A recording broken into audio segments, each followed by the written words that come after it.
Hi all, welcome to the channel. கொஞ்சம் நாளாகவே ரெகுலராக வீடியோ போட முடியல. Sorry for that. ஆக்சுவலி எங்கள் வீட்டில் ரொம்ப வேலை இருந்துச்சுங்க, அதனால் வீடியோ போட முடியல.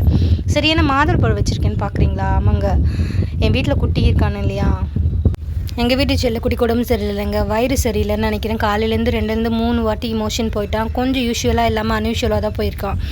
ஸோ அவனுக்கு வயிறு சரியில்லைன்றதை கண்டுபிடிச்சோம். ஹோம் ரெமடிஸ் எதாவது பண்ணலாமான்னு யோசிக்கும் போது தான் மாதுளை பழத்தை உள்ளே இந்த மாதிரி வெள்ளையாக இருக்கும் இல்லைங்களா, வெள்ளையாக ஸ்கின் மாதிரி இருக்கும் இல்லையா, உள்ள அந்த தொலியையும் கொஞ்சோண்டு மாதுளை விதைகளையும் எடுத்து நல்லா நசுக்கி கொஞ்சமாக ஜூஸ் எடுத்து வச்சுக்கோங்க.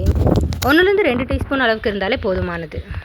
இதை நீங்கள் அப்படி ஜூஸாகவும் கொடுக்கலாம், அப்படி இல்லைன்னா பழமாகவும் கொடுக்கலாம். அப்படியே அந்த மஞ்சள் கலர் இதோடு சேர்த்து அந்த விதையும் சேர்த்து கொடுத்தீங்கன்னா அப்படியே கடிச்சு சாப்பிட்ருவாங்க. எப்போயுமே பழம் சாப்பிட்ற மாதிரி யூஸ்வலாக அப்படியே கொடுக்கலாம். இது ரொம்ப நாள் பழக்கம். டைரெக்டாக இன்டேக் எடுத்துக்கிறதுனால நல்லது. அப்படி இல்லை, சாப்பிட்றது கொஞ்சம் கஷ்டப்படுறாங்களா, நீங்கள் தாராளமாக அதை இந்த மாதிரி ஜூஸாக பிழிஞ்சு கொடுத்தீங்கன்னா நல்லது.